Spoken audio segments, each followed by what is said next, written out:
Now, I know not everything I predicted about this civ came true, but just how close was I when I predicted a domination-focused civ with little economic bonuses to support a big army in my last predictions video?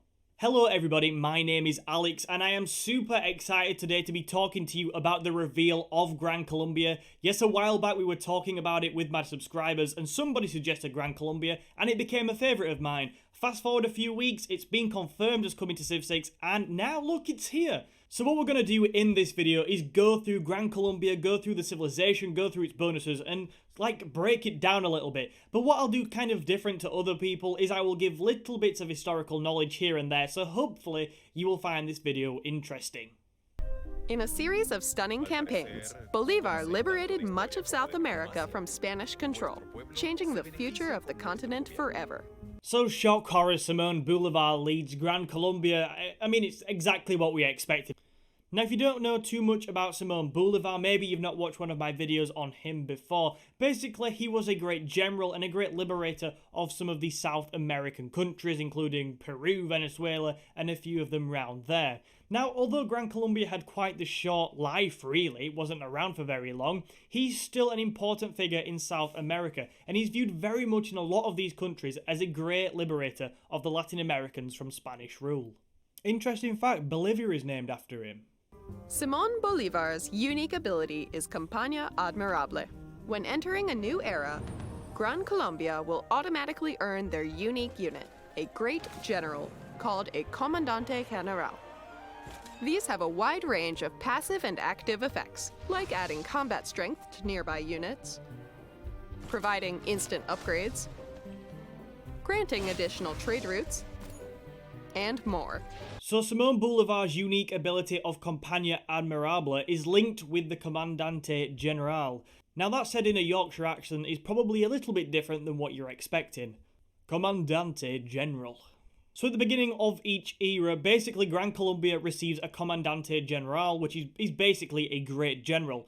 Now, I'll go over kind of some of the bonuses you can expect from these great generals in a little bit. But first of all, I just want to say that this will surely give you an extra bit of era score at the start of each era. Now, the trailer suggested that was +4 at the start of each era. I don't think it is. I imagine it'll just probably be +1 era score, which is still actually, it's an okay start. You never know, something like that could be that tiny bit of difference between a Dark Age and a Normal Age, or a Normal Age and a Golden Age. So as was said in the trailer, obviously these generals have passive effects and also retirement effects. So the passive effect, from what I can tell looking at some of the numbers throughout the trailer and not just in the kind of video we saw, were +5 combat strength, very standard for a great general, and +1 movement. Those sort of standard bonuses just for being around units. So it looks like the passive effects are going to be the same as a standard great general. But it's with these retirement charges where it gets really interesting, and it plays into what Gran Colombia needs to be a successful domination civ. So we saw a few of these in the trailer, and I will go through these retirement charges now. So the first one we saw were +4 combat strength to cavalry units within 2 tiles. If you can get a lot of cavalry units surrounding this great general while he does his retirement charge, that's worth doing. That's going to be a nice little bonus. And as you'll see as we go on, when you start stacking these bonuses, they get even more powerful.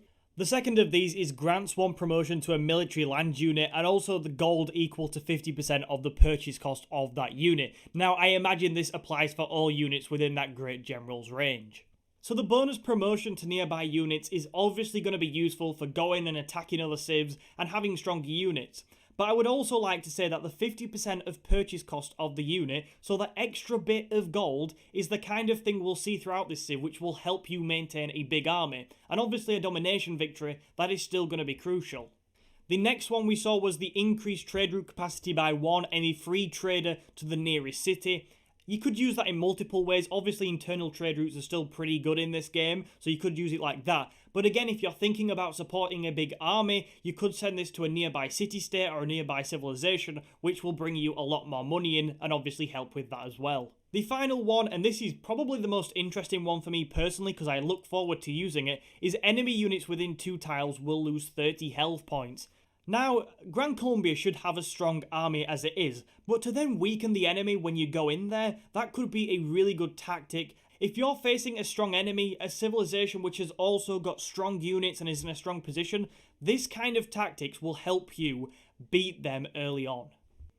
I think overall the kind of things we've seen from these great generals are brilliant, and it ticks the two big boxes which I think Gran Colombia is about. First of all, domination, making sure your units are strong enough, giving them nice bonuses to go and conquer your neighbours, and second of all, making sure that you've got ways to fund these big armies.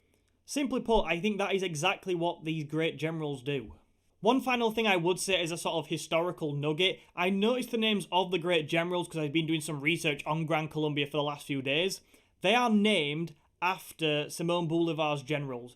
For example, José Antonio Páez led Bolivia's unique unit in real life, which I think it's a really nice touch that they have gave these the names of real life generals.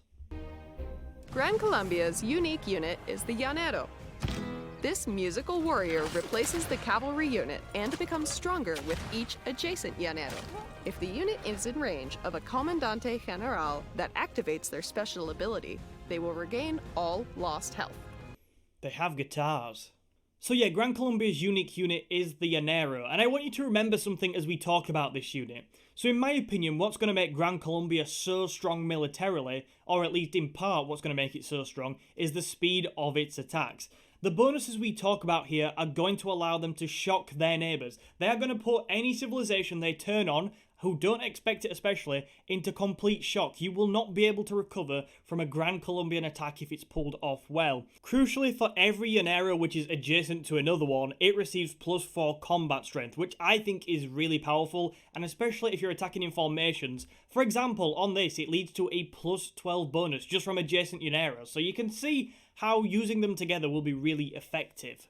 In addition to this, if you do start stacking bonuses, maybe you've got a Commandante General, +5 combat strength there, and also possibly Páez's retirement charge of +4 combat strength, like we talked about a second ago, this unit is suddenly very, very strong.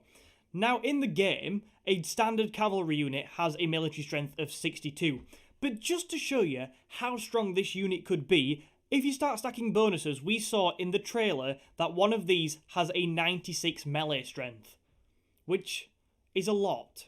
Now let's face it, a 96 melee strength is probably not going to be that common. I imagine that's got promotions in there as well and stuff.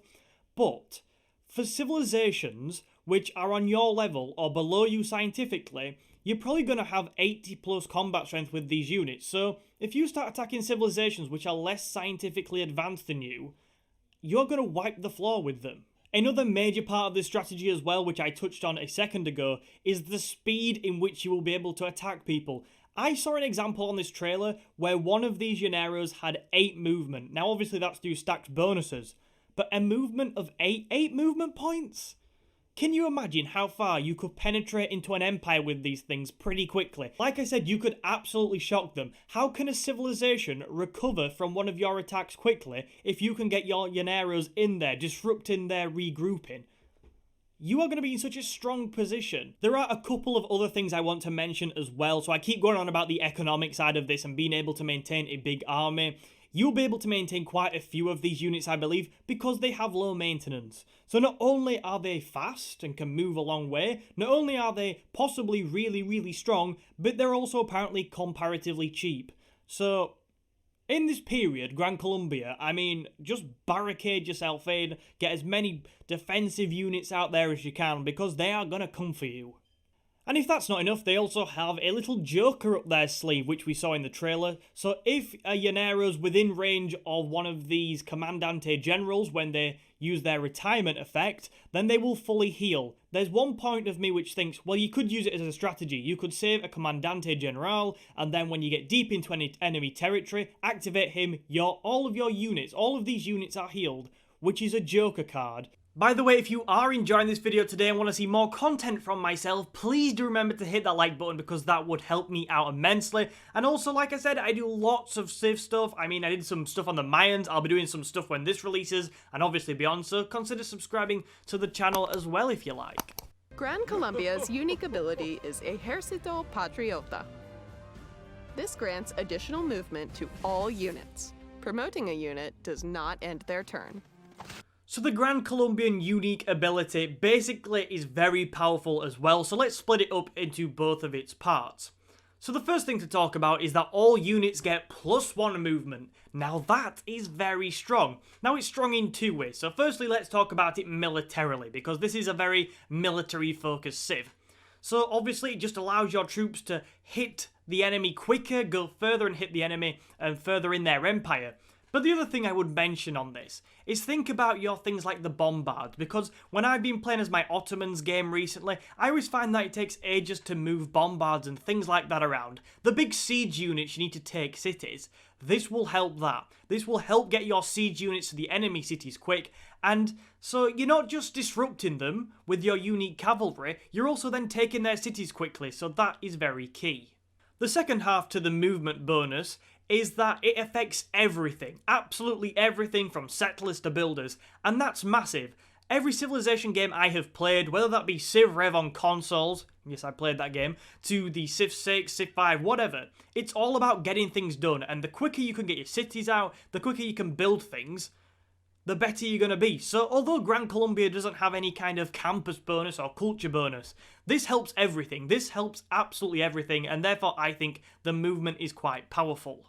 The next thing to look at is that promoting a unit does not end that unit's turn. Again, I think this could be a little bit underrated actually, but I think it's powerful because I've played games where, you know, you've got an army outside a city, but they're range attacking, especially if they've got crossbowmen and you've only got swordsmen and stuff like that. They can do you damage, and then you heal your unit, but then they range attack you again. What this means is you can heal and then go straight at them. There's no waiting for them to range attack you or for the city to attack you. You can hit them straight away. So again, this is a powerful bonus, and this is definitely a powerful unique civ ability.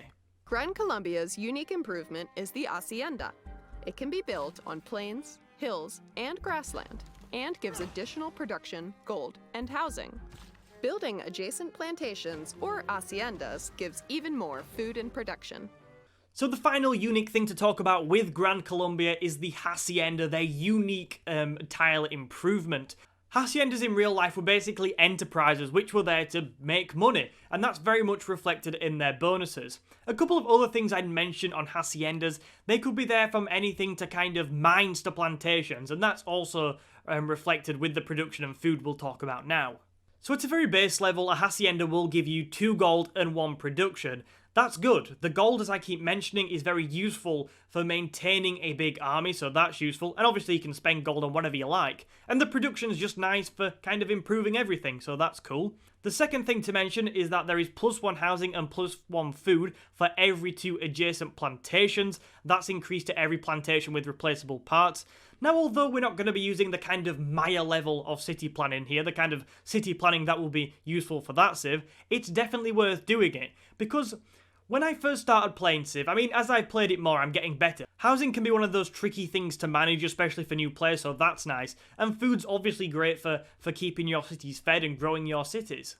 The final point of the bonus with the Haciendas to mention, and this is similar to the Outback Station with Australia, is that plantations and Haciendas receive +1 production for every 2 adjacent Haciendas, and that's increased to every single Hacienda with rapid deployment.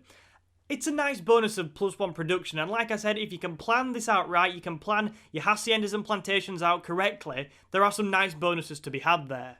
So what do I think to the Gran Colombian civilization? Well, firstly, from a gameplay point of view, it's sort of what I was expecting, a domination-based civ which has got little bonuses here and there, especially towards improving your economy and keeping money high. You're definitely going to want to be super aggressive with this civ and use your unique units and unique abilities to really drive into the hearts of your enemies, and I think that will be fun. Now, I have seen some people say that this civ is OP, and I think it could be. I really do think it's powerful and it could be OP. But if it is OP, then I'm sure they'll change it. And what I would say is, I'd rather Firaxis go for something different. I'd rather Firaxis maybe create a civ that could be too powerful than be boring and safe. So I'm very excited to play as them, and I'm sure they're going to be really fun. From a historical point of view, I'm quite pleased as well. Now, I have seen a few people arguing, well, he was a great liberator and now he's just kind of a bit of a conqueror, but I think there's 2 ways to always look at a liberator depending on who you are. He was a great general, he was a brilliant general in real life, and that's definitely reflected in Gran Colombia in this game. So that is it for this video, but what do you think to Gran Colombia, and what do you think to their civilization and this video and all that good stuff? If I did make any mistakes, by the way, let me know down in the comments, please do, and I will highlight them.